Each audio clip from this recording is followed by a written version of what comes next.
Selamat malam Bapak Ibu TPI Benowo, Gereja Isa Almasih Surabaya. Kita akan bersama-sama kembali bersekutu pada malam hari ini.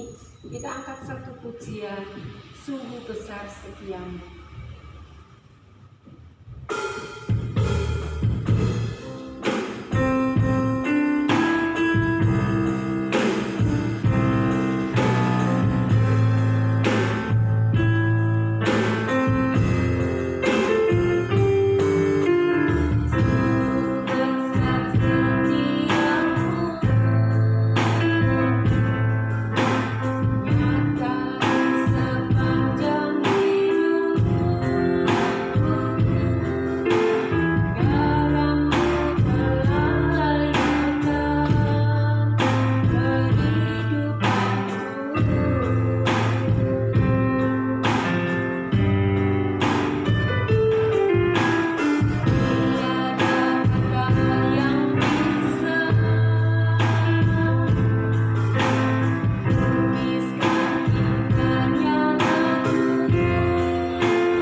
Bersama-sama bersekutu, biar Tuhan melalui persekutuan kami boleh memuji, memuliakan nama Tuhan.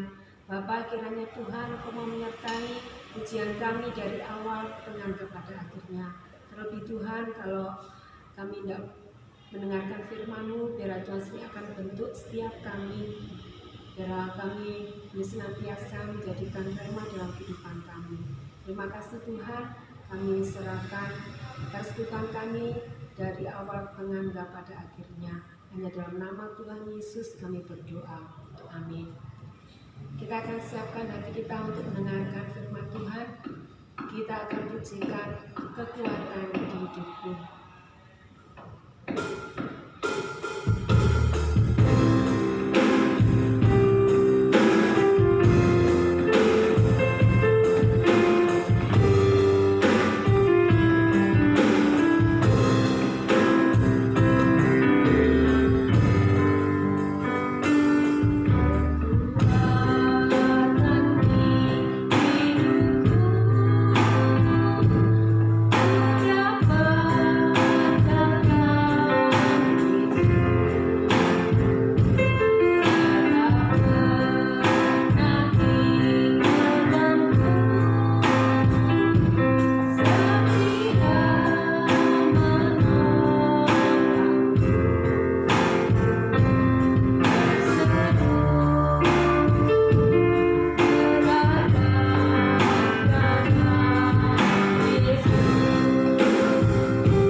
Selamat malam Bapak Ibu Saudara-saudara sekalian yang dikasihi Tuhan Yesus Kristus, khususnya kepada jemaat di TPI Benowo pada kesempatan malam hari.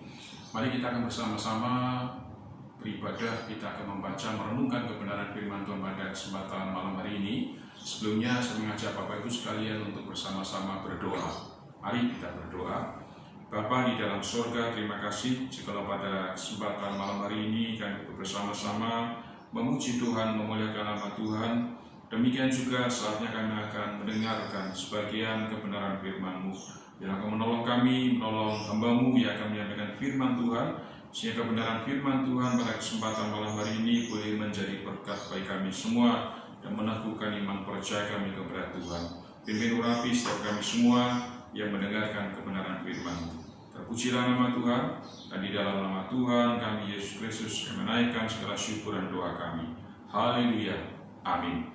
Bapak Ibu sekalian, mari kita akan bersama-sama membuka Alkitab kita pada kesempatan malam hari ini. Mengajak saudara sekalian membuka di dalam surat Rasul Paulus kepada jemaat di Korintus yang kedua, 2 Korintus pasal yang kelima, ayat yang ke-17.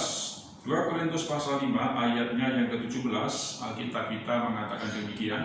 Saya membacakan kepada Bapak Ibu Saudara sekalian. 2 Korintus pasal 5 ayat yang ke-17, firman Tuhan berkata demikian. Jadi siapa yang ada di dalam Kristus, ia adalah ciptaan baru, yang lama sudah berlalu, sesungguhnya yang baru sudah datang. Saya bacakan sekali lagi ya, firman Allah ini berkata demikian. Jadi siapa yang ada di dalam Kristus, ia adalah ciptaan baru, yang lama sudah berlalu, sesungguhnya yang baru sudah datang. Puji Tuhan. Bapak Ibu Saudara sekalian yang dikasihi Tuhan Yesus Kristus, kita tentunya pernah mengetahui dan bisa membedakan antara seekor lebah dengan seekor lalat, saudara. Dua binatang ini memiliki bentuk perbedaan. Secara fisik, secara tampilan kita bisa membedakan bentuk dan rupa daripada kedua binatang ini. Nah, saudara-saudara, tetapi di sisi lain kita juga bisa melihat adanya perbedaan-perbedaan lain. Kalau kita melihat kehidupan daripada seekor lebah, maka binatang lebah ini dia suka hinggap pada bunga-bunga yang sedang bermekaran.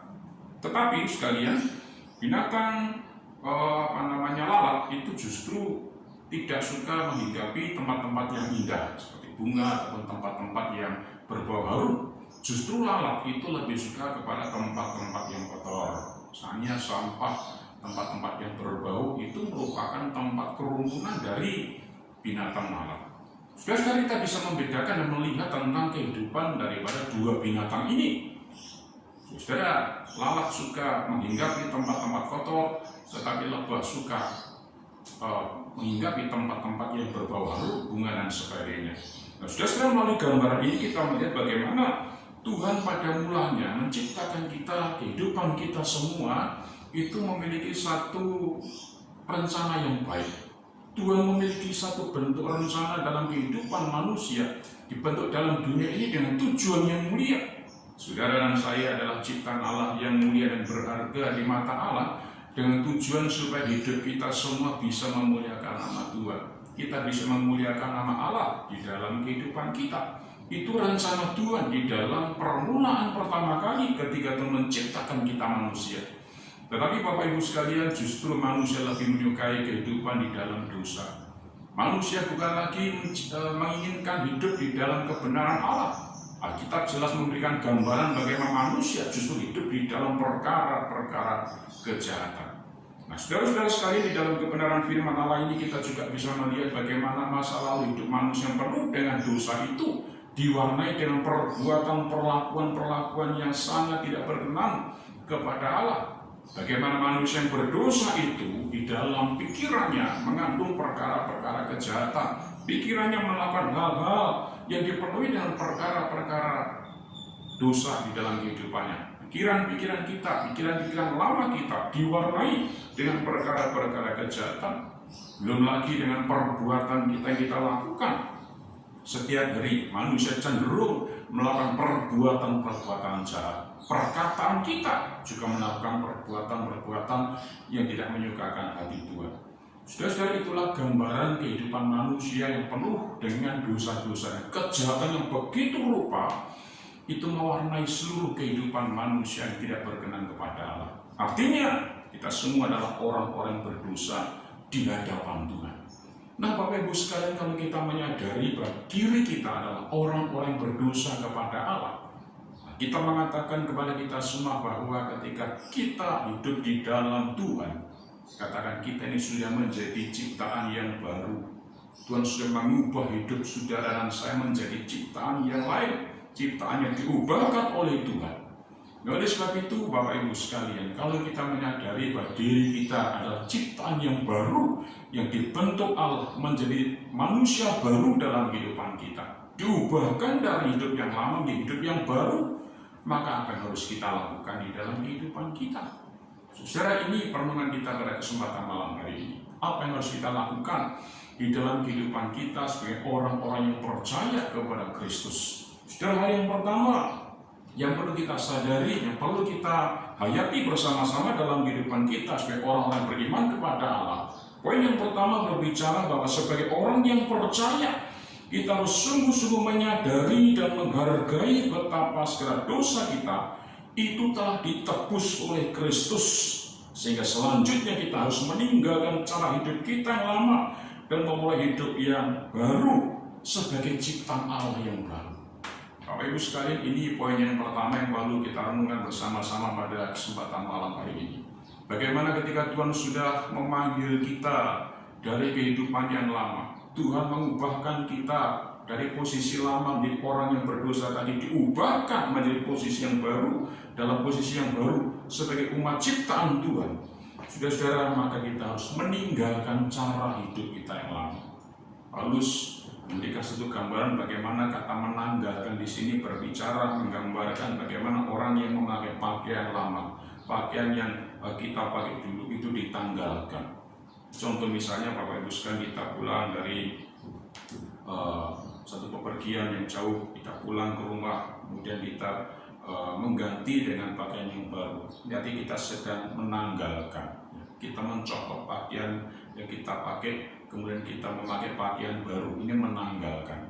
Saudara, kita harus menanggalkan pakaian lama kita. Apa itu sekalian? Pakaian lama kita berbicara tentang kehidupan yang lama, kehidupan yang belum ditebus oleh Kristus, mengenakan manusia lama kita, perbuatan lama kita itu harus ditinggalkan, ditanggalkan.